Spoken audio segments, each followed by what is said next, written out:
Сіздер бұл бейнеде Пайдакс брокері арқылы шетелдік акцияларды қалай сатып алуға болатынын көресіздер. Жалпы Пайдакс брокері әзірге тек шетелдік компаниялардың, нақтырақ айтатын болсақ, америкалық компаниялардың ғана акциясын саудалайды. Ол үшін Пайдакс брокеріне кіреміз. Кіргеннен кейін өте мұқият болыңыздар.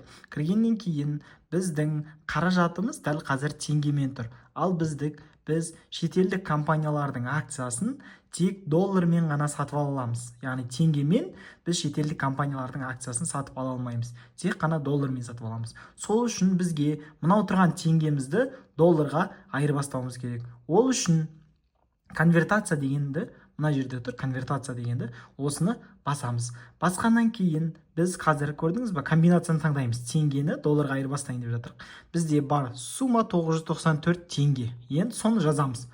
994 теңге деп. Біздің 994 теңгеміз дәл қазір 1,88 доллар болып тұр.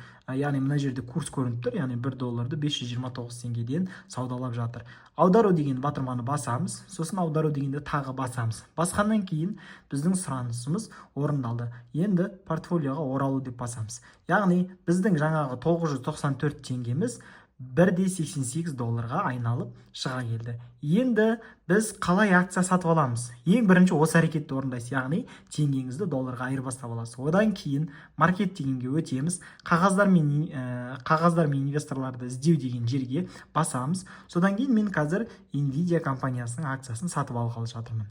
Іздейміз, содан кейін басамыз. Басқаннан кейін осылай компаниямыздың үстін басамыз. Басқаннан кейін сатып алу дегенді басамыз. Осы жерге өзімізге керек акцияның санын жазамыз. Міне, жаздым. Әрі қарай дегенді басамыз. Қазір кішкене күтеміз. Сатып алу дегенді басамыз.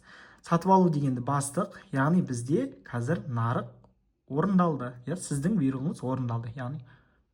Яғни бізде осылай акция сатып алуға деген қадамымыз орындалды. Оны мына жерден көре аламыз. Сіздің бұйрығыңыз орындалды. Яғни біз Nvidia-ның акциясын сатып алдық. Жабу дегенді басамыз, сосын кері қайтамыз. Кері қайтайық, Содан кейін портфель дегенге өтеміз. Портфель дегенге өтеміз, кішкене ғана шет жібереміз. Міне, біздің жаңағы сатып алған акциямыз міне осы жерде тұр. Яғни біз жаңа ғана Nvidia-ны сатып алған болатынбыз. Осылай біз өзімізге керек қажетті компаниялардың акциясын Пайдакс арқылы сатып ала аламыз. Ең басты ереже, ұмытпауыңыз керек, шетелдік компаниялардың акциясын дүйсенбі мен жұма аралығында 19:30 бен 2:00 аралығында ғана сауда жасай аласыз. Яғни сол уақытта ғана акцияларды сатып ала аласыз. Қарапайым, өте оңай. Өзіңізге керек компанияның акциясын маркетингке кіресіз, тикерін тересіз. Мысалы, Apple-дың акциясы болсын деп есептейік. Apple-дың акциясын алғалы жатсыз, үстін басасыз, сатып алу дегенді басасыз. Осы жерге керек штук жазасыз, әрі қарай дегенді басасыз, сатып алу деген батырманы бассаңыз, сізге бірден сатып алынады. Осылай өте қарапайым орындалады. Өзіңізге керек компанияның тикерін жазып, солай өзіңізге сатып ала бересіз.